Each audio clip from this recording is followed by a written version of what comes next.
Motivational life channel में आपका हार्दिक अभिनंदन। पहली सुख निरोगी काया के अंतर्गत मैंने बहुत सारी वीडियो को बताया। आज मैं बता रहा हूँ कि जिस तरह से श्रद्धा 3 तरह के होते हैं, हमारे भोजन भी 3 तरह के होते हैं। इसका वर्णन गीता के 17वें अध्याय में पूर्ण रूप से 7वें से 10वें श्लोक तक दी गई है। यदि आप पढ़ेंगे तो वहाँ समझ जाएंगे कि हमारे भोजन का ये 3 रूप क्या होता है। एक हमें सात्विक कहा जाता है, दूसरे को राजसी और तीसरे को तामसी। अब हम समझें कि सात्विक भोजन क्या है। सात्विक भोजन वह है जो आपके शरीर के लिए बहुत लाभप्रद है, आयुवर्धक है, तथा भगवान के द्वारा आपका शरीर एक सात्विक भोजन के लिए तैयार किया गया है।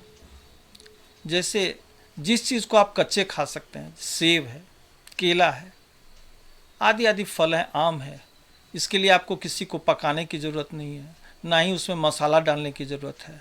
आपका दांत भी उसके लिए उपयुक्त है।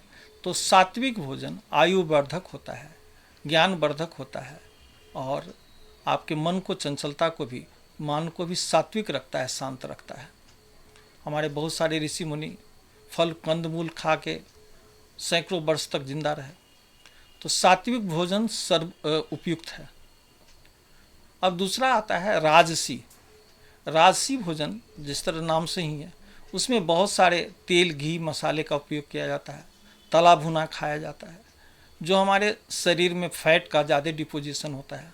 आज के दिन में बहुत ज़्यादा फैट का खाना, तेल घी का खाना आपके स्वास्थ्य के लिए अच्छा लाभप्रद नहीं होता है। तो राजसी भोजन उसे कहते हैं जिसमें बहुत सारे तेल मसालों का यूज़ किया गया है, बहुत सारे ऐसे पदार्थों का, चिकनाई पदार्थों का, फैट्स का यूज़ किया जाता है, उसे राजसी भोजन कहते हैं। तीसरा होता है तामसी भोजन। तामसी भोजन हम उसे कहते हैं जिसके खाने से हमारे मन की जो प्रवृत्ति है वो तामस प्रवृत्ति हो जाती है। जैसे बासी अन्न का खाना, बहुत तेल मिर्च का उपयोग करना, मांस मदिरा का उपयोग करना, ये तामसी भोजन है। इससे हमारे शरीर में अनेक तरह का व्याधियाँ उत्पन्न होती है। तो मित्रों, सात्विक भोजन सर्वाधिक उपयुक्त है हमारे स्वास्थ्य के लिए, आयु के लिए।